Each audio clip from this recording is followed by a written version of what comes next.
I mean, is it a common? So it sounds like it's a common motif in history that major religions are sort of birthed and spread after major sort of crises like this, after some kind of Yeah. societal collapse.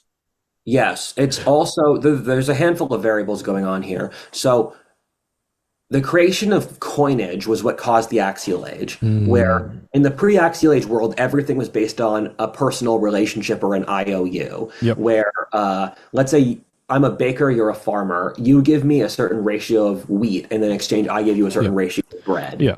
And we have an IOU based off that. Everyone knows the IOU system with a coin. As soon as you have a coin, that's no longer necessary. So Exactly. the social microstructure literally gets disintegrated. Yes. And so all the axial age thinkers like Confucius or Buddha or Socrates, we have them writing about how bad the degeneracy was, where just slavery, uh, sexual degeneracy, wars of genocide, exploitation, people being just casually mean to each other. And then the axial age religions developed as a reaction to that.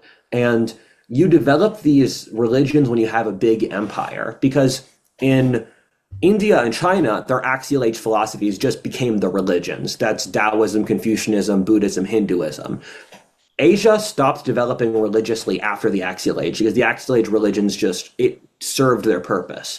For the Greeks and the Romans, there's something that we don't understand correctly is that the Greeks saw Plato, Aristotle, Pythagoras as religious thinkers, and they were prophets of the Orphic religion, which is a forgotten religion today. And we see them as rational thinkers because we're projecting our worldview onto them, and we take out the stuff that doesn't fit into our worldview. Where Plato spent as much time talking about the immortal soul and the spirit world as he did about like modern Western rationalism.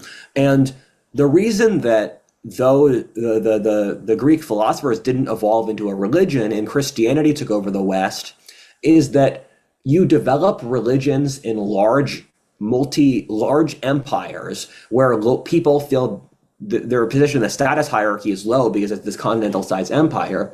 And the Greeks were still city states, but once Europe unified into a single empire, that's when Christianity showed up and filled the void. Because the religion shows up once you have this large social organism.